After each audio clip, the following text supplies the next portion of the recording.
Sa ating pagsusuri ngayon, pag-uusapan natin ang isa sa mga pinakadramatiko at pinakamahalagang kabanata sa buong Biblia, ang Juan Kabanata 20. Alam nyo, hindi lang ito kwento tungkol sa isang libingan walang laman eh. Ito ay isang malalim na paglalakbay.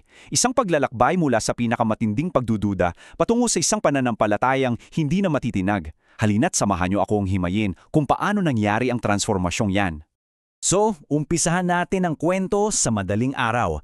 Subukan nating i-picture yung eksena. Madilim pa, tahimik, malamig.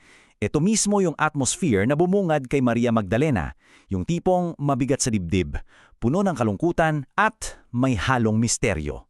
At dito na nga magsisimula ang lahat. Ang unang eksena, isang libingang walang laman na nagbigay daan sa matinding pagkalito at pagtataka. Grabe! Sunod-sunod talaga ang mga pangyayari dito. Unang-una, nakita ni Maria na naigulong na yung bato sa libingan. So anong ginawa niya? Sa sobrang gulat at taranta, patakbo niyang pinuntahan si Simon Pedro at yung isang alagad. At sila naman, puno ng pag-aalala, nag-unahan papunta sa libingan. Hindi pa nila alam kung anong iisipin. Pero nung makita na nila yung ebidensya, doon nagsimulang may mabuo, isang bagong paniniwala. Okay, dito, mag-pause muna tayo sandali. Pansinin natin itong maliit pero napakahalagang detalye. Yung telang ipinantakip sa ulo ni Jesus, maayos na nakatupi at nakahiwalay pa sa ibang tela. Teka, kung magnanakaw ang pumasok dito, gagawin ba niya yan? Di ba hindi? Parang sinasabi nito na hindi ito gawa ng isang nagmamadali. May kaayusan, may sinasadyang mensahe. At mahalagang linawin natin to ha, yung paniniwala nila sa puntong ito, base pa lang sa mga nakita nila. Isang libingang walang laman, mga telang maayos na nakatupi. Kumbaga, circumstantial evidence. Hindi pa ito yung buong pag-unawa na kailangan talagang mabuhay muli si Jesus ayon sa kasulatan. Ito yung parang unang baitang pa lang ng kanilang pananampalataya. At dito, lilipat ang focus natin sa unang saksi ng muling pagkabuhay. Walang iba kundi si Maria Magdalena at ang kanyang napaka-personal na engkwentro. So nung umalis na yung mga alagad, si Maria naiwan sa labas ng libingan. Umiiyak, grabe yung bigat ng puso niya. At sa gitna ng kanyang paghihinakpis, may kumausap sa kanya. Dalawang enghe, tapos isang lalaki na akala niya ay hardinero lang. At pareho ang tanong nila, "Babae, bakit ka umiiyak?"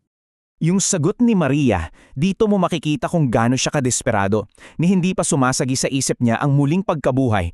Ang nasa isip lang niya, sinong kumuha sa katawan ng Panginoon ko, sabihin niyo kung nasaan ako na ang kukuha. Purong katapatan to, pero balot pa rin sa matinding pighati. Tapos, dito nangyari ang lahat. Isang salita lang ang bumago sa buong esena. Tinawag siya nung lalaki sa pangalan niya, Maria. Alam niyo yon, sa isang iglap, sa pamilyar na tunog ng boses na yon, sa paraan ng pagbigkas ng pangalan niya, biglang nawala lahat ng pagkalito. Nakilala niya siya. At yung matinding dalamhati, biglang napalitan ng di mapantayang galak. Rabuni, yan ang sigaw niya. Ang ibig sabihin, guro. Ito yung moment of truth, yung personal na revelasyon na nagbago ng lahat para sa kanya. Mula sa kawalan ng pag-asa, patungo sa buhay na pananampalataya. Ngayon, pumunta naman tayo sa gabi ng araw din yun. Isipin nyo, ang mga alagad magkakasamang nagtatago sa isang silid at nangingibabaw ang takot. Imagine nyo yung tensyon sa loob ng kwartong yun. Lahat ng pinto nakakandado. Bakit? Kasi natatakot sila. Kakapatay lang ng kanilang pinuno at iniisip nila baka kami na ang isunod. So nagtatago sila, puno ng takot, pagkalito at pakiramdam na wala ng pag-asa. At sa gitna ng takot na yon, bigla na lang lumitaw si Jesus sa kalagitnaan nila. Hindi niya sinira yung pinto, basta na lang siyang nandoon. At ang una niyang sinabi, hindi paninisi, hindi sermon, kundi isang regalo.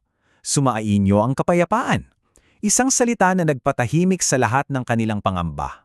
Para patunayan na siya ngayon na hindi siya multo, ipinakita niya ang kanyang mga sugat sa kamay at sa tagiliran. Ito yung ebidensya ng kanyang sakripisyo. At sa sandaling yon, yung takot biglang-biglang napalitan ng di mapigilang kagalakan. Buhay ang Panginoon nila. Pero may isang kulang sa kwarto nung gabing yon. At dito na natin sisimulang himayin ang kwento ni Thomas, ang alagad na tila kumakatawan sa bawat isa sa atin minsan. Si Tomas, siya yung parte natin na humihingi ng konkretong ebidensya. Para sa kanya, hindi sapat ang sabi-sabi lang ng iba. Kailangan niyang makita, kailangan niyang mahawakan, kailangan niyang maranasan para sa sarili niya. Ang pagdududa niya ay prangka at walang paligoy-ligoy. At lumapas ang isang buong linggo. Isipin niyo, yung isang linggong yun para kay Tomas. Kasama niya yung mga kaibigan niyang nagagalak, pero siya nananatili sa kanyang pagdududa. Yung paghintay na to, lalong nagpapatindi sa bigat ng kwento, di ba?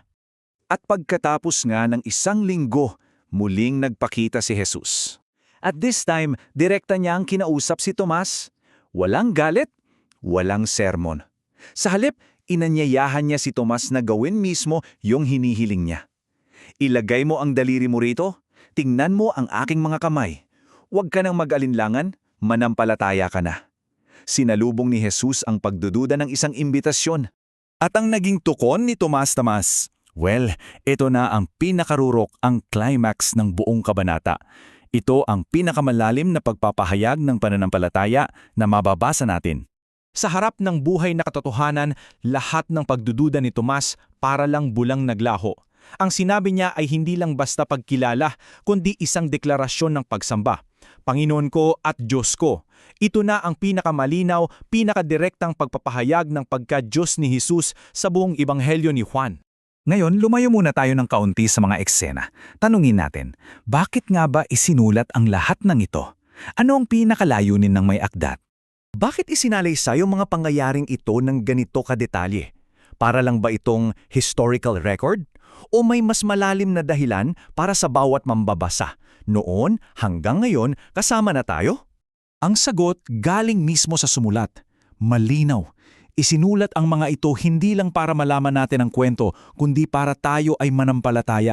Manampalataya na si Jesus ang Mesiyas, ang anak ng Diyos. At sa pamamagitan ng pananampalatayang yan, magkaroong tayo ng tunay na buhay sa kanyang pangalan.